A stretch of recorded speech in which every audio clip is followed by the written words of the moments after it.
Dobrodošli v oddaji Ambienti. Danes si bomo ogledali moderno hišo, ki ima geometrijsko zasnovan vrt, stanovanje opremljeno starim originalnim pohištvom in izvedeli, kako pridobiti subvencije za energijsko učinkovito obnovo večstanovanjskih stavb.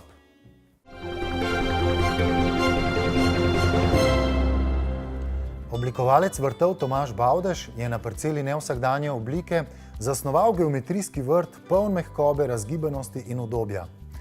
S trajnostnimi rešitvami je poskrbel, da zeleni prostor ne potrebuje veliko vzdrževanja. Svoj pečat so hiši dodali arhitekti, ki so stavbo fluidno povezali z vrtom. Oblikovalci vrtov se običajno srečujejo s pravokotnimi parcelami. Ko jih ob kakšni hiši preseneti trikotni prostor za vrt, so nenadoma postavljeni pred velik izziv. Na trikotnem vrtu je treba zaobiti marsikatero oblikovalsko pravilo in uporabiti domišljijo. Gospod Tomaž, ste imeli zaradi nenavadne oblike tega vrta kakšne težave pri urejanju samega vrta? Ta nenavadna oblika vrta mi je povzročila kar nekaj sivih las. Ponavadi so vrtovi pravokotno na hišo in ponavadi terase delamo pravokotno na hišo. Tukaj sem malo prekršil pravilo in jo postavil teraso samo pod kotom glede na hišo. Vse s tem, da bi celoten vrt bolj nekako integriral k hiši. Je bil že kakšen del vrta že prej urejen ali ste dobili cel prostor prazen in ste ga na novo urejevali? Vrt je bil, ko sem prišel, jaz sem eno samo gradbišče, tako da, ko sem se začel z njim ukvarjati, je bil prazno platno, kar je dostikrat je to v redu. So imeli naročniki kakšne posebne zahteve? Ja, naročniki so imeli željo, da zahteva vrt malo vzdrževanja, da je vrt primeren za otroke, za igro otrok, da je vrt tudi prostor za druženje, za kosila, za večerje in podobno. Da ima vrt nekaj zelenice. Želeli so tudi, da ima vrt približno 12 kvadratnih metrov zelenjavnih površin. Želeli pa so tudi nekaj sadnih dreves. Namenili ste jim kar precej prostora za družabnost, neke vrste plesišče se tukaj ponuja, poleg seveda letne kuhinje. Tukaj smo predvsem hoteli ustvariti nek družaben prostor. Hoteli smo ustvariti tudi, če bi se angleško izrazil, room outside, se pravi soba zunaj, katera pride v naši klimi v poštev 4-5 mesecev na leto. Če smo v Kaliforniji celo leto ali po Avstraliji, pri nas pa ta letni čas. Tako da poskrbeli smo za dovolj velik prostor, poskrbeli smo za površine, ki so lahko pohodne, ki se jih lahko čisti.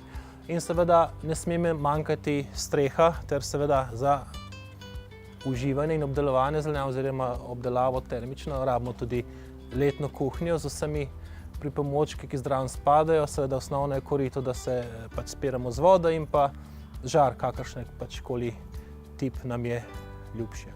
Kako ste te velike plošče prepričali ali pa v enem kosu pripeljali do sem, ali kako to obdelujete?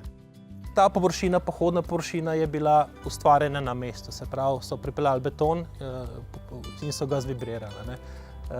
Te fuge, ki jih vidimo, ki izgleda zdaj kot so plošče, to so dilatacijske črte in to preprečuje, oziroma pomaga preprečevati, da bi se te plošče lomile.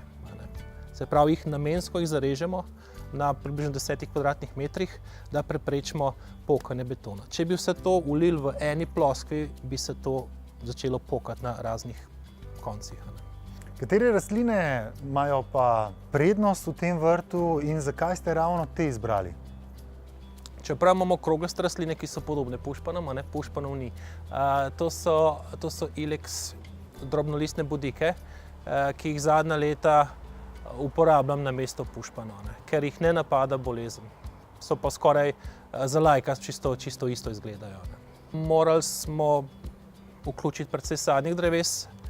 Jaz sem dodatno vključil še šmarno hrušico, ki je nekako za moje pojme nek vezni element med sadnimi drevesi in pa okrasnimi drevesi, ker ima plodove, podobno kot sadna drevesa, ima lepe cvetove, tudi po formi in listju je zanimiva. Na okrasnem delu je definitivno vodilna mnogodebelna breza. To je breza Jacquemontii, ki ko bo odrasla, bo s svojo mnogodebelnostjo in belim deblom glavna atrakcija na tem delu vrta. Pa je vzdrževanje takega vrta zahtevno? To bi morali vprašati lastnike, ampak jaz mislim, da smo se potrudili in ustvarjali vrt, ki potrebujejo izredno malo vzdrževanja. Prvo, kar se tiče trate, ima trata robotsko kosilnico, tako da s tem ni prav nobenega dela v bistvu. Ograje ne potrebujejo vzdrževanja, lesena ograja bo dobila s časom oziroma zelo hitro sivo patino, ki je naravna zaščita lesa. Aluminijasta ograja pa itak ne potrebuje vzdrževanja. S časoma, kljub temu, da so to nekako kontrastni materiali v vrtu, s časoma se bo barva vseh ograj, vključno z betonskim zidom, poenotila. Vse grede, zasajene grede imajo protiplevelno vlaknino, katera preprečuje rast plevela po celotnih površinah. To protiplevelno vlaknino smo še dodatno prekrili z lubnim dekorjem ali pa s peskom, odvisno od tipa grede. Seveda, nekaj dela je v zelenjavnem vrtu, ampak to je tudi namen, da nekaj pridelujemo. Ampak delo je olajšano z višino gred v zelenjavnem vrtu? Delo je predvsej olajšano z višino gred, tako. Veliko lažje je stati, kot pa čepeti na tleh in obdelovati to. Življenjska doba te visoke grede je odvisna predvsem od izdelave. Moramo paziti, da uporabimo trd les, recimo sibirski macesen je primeren. Tudi če ga ne globinsko ne tretiramo, bi, če je konstrukcija pravilno pripravljena, mogel zdržati kar precej let. Govorimo tukaj 10+. To pomeni, da moramo preprečiti, da bi bil ta les, da bi kjerkoli bil v stoječi vodi. Se pravi, to pomeni, da mora biti konstrukcija vzdignjena od tal, da ta les spodaj ni v stalnem stiku z zemljo. Kar se pa znotraj same grede tiče, pa mora biti oblečena s plastično folijo, če je pa s to folijo je podobno, da bi rekel, da ta les diha, da nima stika z zemljo. Zemljo je treba dodajati, seveda, ker so tako visoke grede, se dostikrat poseda. Priporočam pa tudi, da se obnute grede dakšna mreža proti voluharjem in podobno. Gospa Nina, vemo, da urejen vrt precej dvigne vrednost nepremičnine, seveda je tudi bivanje v taki okolici precej kvalitetnejše, lepše, prijetnejše. In vi iz Sono arhitektov ste poskrbeli za to, da je ta povezava med notranjostjo in zunanjostjo taka, kot je. Kaj točno je bila vaša naloga? Ja, mi si vedno želimo pri vsakem projektu doseči čim bolj neposreden stik z bivalnimi prostori in zunanjo okolico. V tem primeru je bila predvsem specifična ta postavitev same hiše, lokacija vrta, tako da smo morali prostor, kjer se nahaja kuhinja in jedilnica, odpreti proti vrtu in letni kuhinji. To smo dosegli z zasteklitvami, povečali smo same zasteklitve, porušili parapete, uredili 2 direktna dostopa na vrt in tudi povečali okno nad kuhinjskim pultom in koritom. In tako smo dejansko celo stran hiše odprli proti vrtu.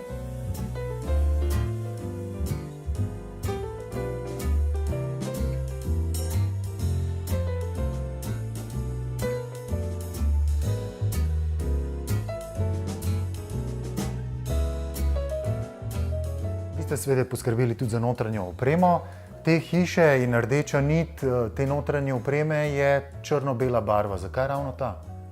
Ja, črno-bela kombinacija je takšna elegantna, klasična kombinacija, ampak je zaradi svojega kontrasta vedno zanimiva. Tukaj smo dejansko šli iz ene skrajnosti malce v drugo. Največji kontrast se nahaja v samih kopalnicah, kjer je izrazito črno-bela.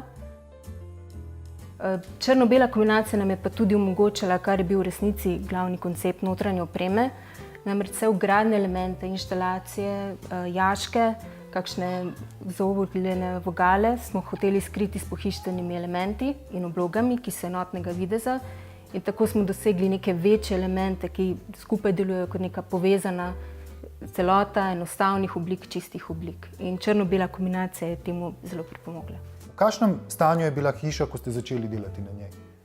Hiša je bila zgrajena, vendar v notranjosti je bila dejansko čisto groba. Torej brez obdelave sten, tlakov in tako dalje, tudi brez predelnih sten. Tako da z ene strani smo imeli neko svobodo, z druge strani pa je bila že dokaj determinirana. Mi smo glede na želje investitorjev hoteli doseči takšno najbolj maksimalno funkcionalno tlorisno zasnovo. Predvsem smo pa hoteli mogoče nekakšne zaobljene vogale, kakšne niše, tako zakriti s pohištvenimi elementi, da vsi prostori delujejo zelo fluidno, čisto, iz pravih linij in tako naprej. Predvsem je ta navezava ta glavni hod v pritličju, ki z ene strani vodi v ta bivalni, fluidni, svetli prostor, z druge strani imamo garažo, ki je tudi zelo lepa, jo ne skorajda skrivamo. galerija za avtomobil. Medtem ko pa to samo stopnišče vodi spodaj v te bolj servisne prostore v kleti, zgoraj v mansardi pa v spalne prostore. Predvsem smo hoteli doseči, da so ti bivalni prostori ustvarjajo čim bolj takšne zračne, prostorne, svetle neke ambijente in da mogoče neke stvari, ki so v začetku bile moteče, čim bolj skrijemo in jih ne opazimo več. Po eni strani ste rekli, da ste imeli svobodo pri opremljanju, po drugi strani so bile pa tukaj tudi verjetno neke želje investitorja. Seveda, te so vedno nam najbolj važne, kajti če je investitor zadovoljen, smo tudi mi zadovoljni. Tukaj gre za mlado družino. Predvsem smo gledali, da to stopnišče, ta troetažnost ni moteča in da vse skupaj zelo funkcionalno deluje. Namreč tukaj imamo bivalni prostor, ki se ovija okoli srednjega kamina. Z ene strani imamo bolj umirjen, pač ta dnevni počitek, z druge strani pa kuhinjo, ki jo povezuje jedilnica. Torej, kot sem že omenila, v kletnih prostorih se nahajajo bolj tehnični prostori, kot so, shrambe, možnost je ureditve fitnesa, savne.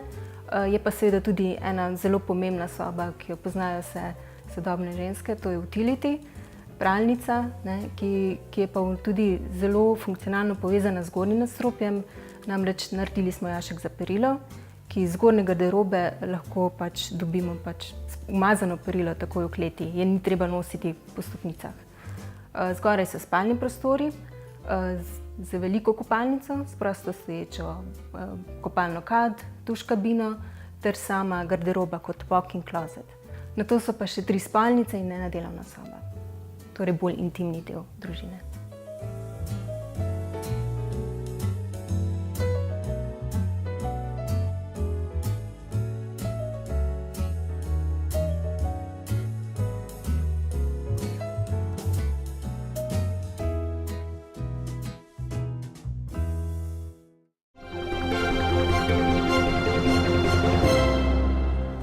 Po oglasih si bomo ogledali z antičnim pohištvom opremljeno stanovanje na prestižni lokaciji v Ljubljani in izvedeli, kako so etažni lastniki po požaru izvedli energijsko sanacijo stolpnice.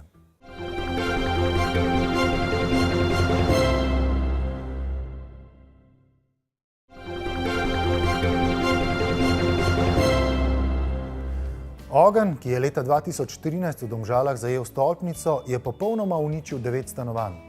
Stanovalci so bili primorani obnoviti celotno stavbo, hkrati pa so se odločili za kvalitetno izolacijo stolpnice. Povod za sanacijo je bil v oktobru 2013 požar, ki je prizadel eno izmed 3 stolpnic. In ko so bila izvedena najbolj nujna dela sanacijska, so se v tem času, nekje do junija 2014, stanovalci dogovorili oziroma iskali informacijo, da pa bi skušali ta objekt vseeno sanirati skladno z razpisi, sprav pridobivanje nepovratnih sredstev ekosklada. Izkoristili so sredstva za sanacijo fasade, okna so bila že večinoma zamenjana, ker je bil požar, se je precej močil kletni del, zato je bilo treba sanirati tudi kletni del skupaj z okni. Za sanacijo fasadnih sistemov je že v vseh teh letih namenjeno do 20% investicije oziroma ne več kot 12 evrov na kvadratni meter. Potem, če se sanira podstreha oziroma streha proti neogrevanemu podstrešju, tudi do 20% oziroma do 10 evrov na kvadratni meter. Potem pa gre tukaj še za regulacijo, to se pomeni zamenjave ogrevalnega sistema, hidravličnega uravnoteženja, pa je nekje do 30 evrov na ogrevalu. Če pa se kombinira vse te 3 ukrepe, pa se dobi praktično še enkratni znesek na skupni znesek. Upravnik in gradbeni odbor sta morala ravnati skladno s stanovanjskim zakonom, ki določa, da mora odločiti vsaj 51% večine lastnikov, to se pravi glede na kvadraturo. Je pa tudi razpis zastavljen tako, da na takem razpisu sodeluje več stanovanjske hiše, ki imajo 3 ali več stanovanj. Etažni lastniki smo že v začetku najeli projektno podjetje, ki nam je pripravilo popis del, slednje je bilo pa osnova potem za pridobitev ponudb različnih izvajalcev. Z vsakim smo se potem tudi dobili in spogajali ceno in postopek, nato pa izbrali najugodnejšega. Potem smo seveda sklenili tudi v bistvu sporazum, še predtem pa pridobili soglasje več kot 73% etažnih lastnikov in pa odločbo Ekosklada. Strošek fasadnih del oziroma sanacije je bil približno 3700 € na posamezno stanovanje. Naša stanovanjska hiša pa ima 64 stanovanj, v ta strošek pa seveda ni vključena subvencija Ekosklada. Glede na to, da smo imeli že samo izkušnjo s požarom, smo se seveda odločili za fasadni sistem kamene volne, ki je v bistvu tudi zakonsko potreben pri stavbah, ki ima več kot 4 nadstropja. Toplotni ovoj se sedaj odraža v prihrankih, ki so nekje cirka 15% letno, kar je odvisno seveda od kurilne sezone, ker nekatera zima je pač milejša, nekatera je bolj mrzla. Tako da seveda tudi od načina režima samih stanovalcev, kako v bistvu zračijo same prostore stanovanjske. Tako da prihranke pa definitivno so. Najtežje pri teh projektih je dobiti 100% soglasje vseh lastnikov. Zato po stanovanjskem zakonu odloča večina. Je pa res, da po stanovanjskem zakonu mora imeti vsak večstanovanjski objekt tudi tako imenovani rezervni stanovanjski sklad, v katerega poplačujejo vsi.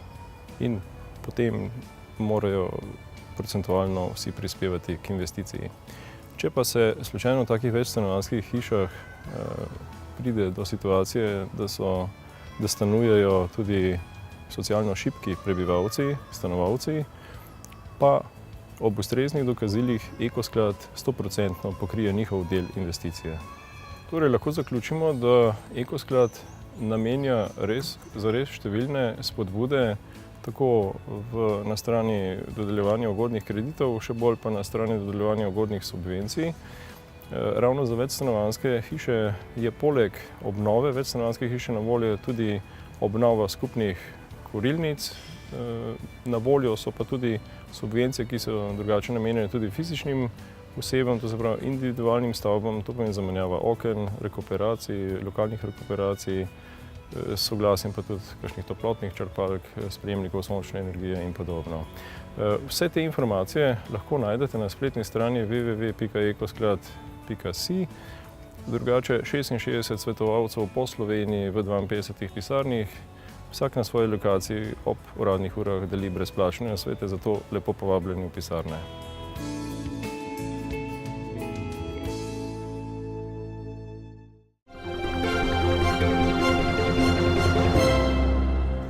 Stanovanja s starim originalnim pohištvom in s freskami doslej v naši oddaji še nismo pokazali.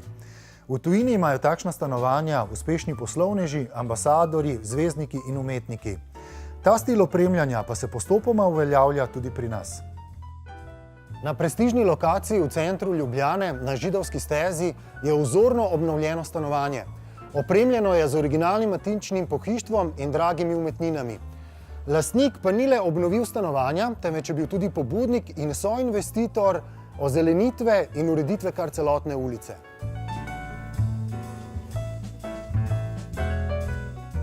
Gospod Maks, občudovanja vredna obnova.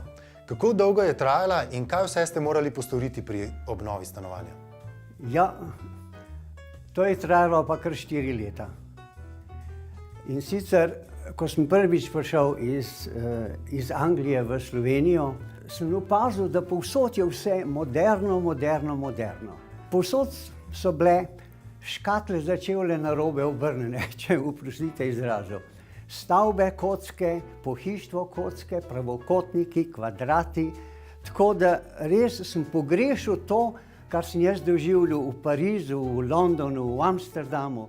Ta stavba je bila zgrajena leta 1895 in ko sem to stavbo videl od odzunaj, sem rekel, wow, to je to. In sem imel srečo, da jo je nekdo prodajal. Ampak, kakor vse starejše stavbe, to je bila katastrofa od stavbe zunaj, od stavbe notri in ogromno denarja smo nažalost morali porabiti, da smo obdelali popolnoma vse. Na srečo imam izredno prijazne in pametne sosede in na sestanku skupaj smo se dogovorili, da bomo celo stavbo restaurirali. Istočasno smo obnovili celo streho, potem portal od spodaj, vrata, stopnišče, potem ograjo na stopnišču, popolnoma vse, tako da celotna stavba je bila obnovljena.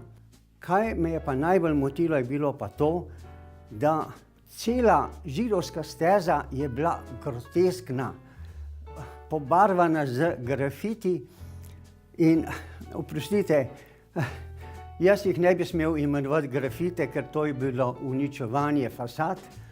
Šel sem in obiskal našega župana in gospoda Janeza Koželja in gospod Koželj mi je celo obljubil, da bo ulica dobila ljubljanske svetilke. To so svetilke iz leta 1800, kaj jaz vem, ki so res pika na i naše stare Ljubljane. Grafitov ni bilo več tudi zaradi tega, ker smo mi ozelenili celotno ulico, ker noben umetnik se ne more kosati z čudovito lepoto narave. Te lepe rože, ta dreveščka in to. In danes, vsak dan, ko pridem jaz v židovsko stezo, vsi jo fotografirajo, vsi tujci, ko pridejo, se hočejo fotografirati pred to lepoto tega zelenja. Gospod Maks, odkot želja po antični opremi in vseh teh umetninah? Ja, jaz sem v Angliji živel 46 let. In seveda, moje stanovanje v Angliji, moja vila v Angliji je od nog do glave spet imela vse antično pohištvo. In kar se Janezek nauči, to Janezek zna. In zaradi tega prva stvar, ko sem si tukaj uredil svoj dom, sem ga opremil z antičnim pohištvom. V Angliji vsi, celo mladi fantje, mladi fuzbalerji, mladi tenisači in tako naprej, ko so dosegli vrh njihove kariere, seveda tudi veliko denarja, prvo, ko so naredili, da so si dom opremili z antičnim pohištvom. To je nekaj neverjetnega, ker jaz sem mislil, da je antično pohištvo samo za starčke. Zdaj me pa še to zanima. Vi, kot študirani medicinc, odkot vam to znanje, vedenje o vsem tem pohištvu, o umetninah? Jaz sem imel eno veliko srečo, da sem gene od moje mame podedoval. Moja mama je bila zelo talentirana umetnica in je slikala z oljem. In v eni sobi tam vse slike so njene. Tako da boste videli točno, odkot te geni prihajajo. V Londonu sem bil modni kreator in potem sem se bavil tudi z interior, kakor vidite to. To je bil moj forte in zaradi tega seveda to sem tudi izrabil. In potem sem celo odprl svojo garažo antičnih avtomobilov, ki je bila tudi zelo uspešna in tako naprej in tako naprej. Kar težko si predstavljam, kako ste prišli do vseh teh kosov pohištva, tako sklejenih, verjetno ne gre tako, da vzameš nek katalog, prelistaš in zbereš. Nažalost je v Sloveniji zelo malo antičnega pohištva. Vam bom povedal, zakaj. V drugi svetovni vojni je bilo zelo težko dobiti kurjavo.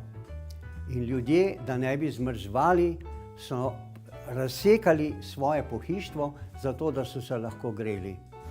In nažalost, danes v antičnih trgovinah, oprostite, jaz jih bom imenoval samo ostanki. Je en stol tak, en iz tega stoletja, en iz drugega stoletja. Ni harmonije in ni kompletov. Zaradi tega tudi ljudje, Slovenci, ki pridejo v to stanovanje, ne znajo tega ceniti, ker oni vidijo recimo en takle stol, bojo oni videli v antični trgovini za 300-400 evrov.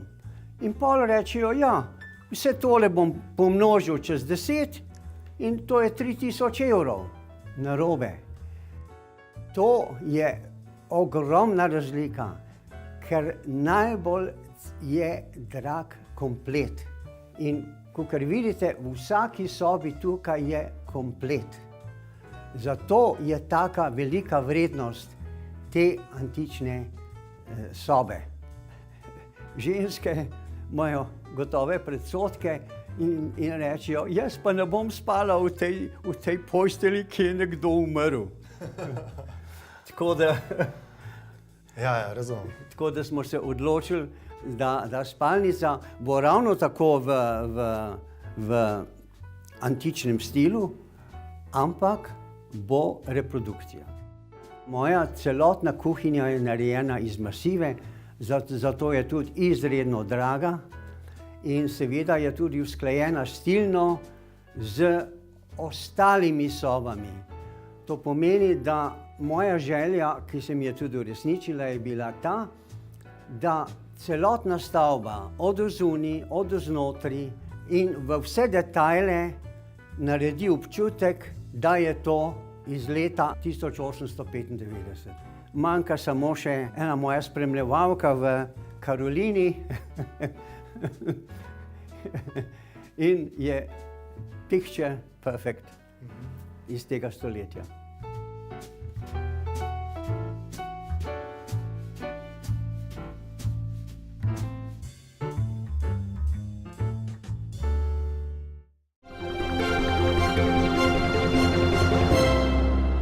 Vabim vas, da nas spremljate na našem Facebook profilu TV Ambienti in na naši spletni strani www.tvambienti.si, kjer si med drugim lahko ogledate v našem arhivu vse oddaje, ki ste jih morda zamudili. Imejte se lepo, uživajte, vidimo se spet prihodnji teden, ko si bomo ogledali prenovljeno stanovanje v bloku iz 60. let in vzorno restaurirano več kot 100 let staro vilo v Krškem.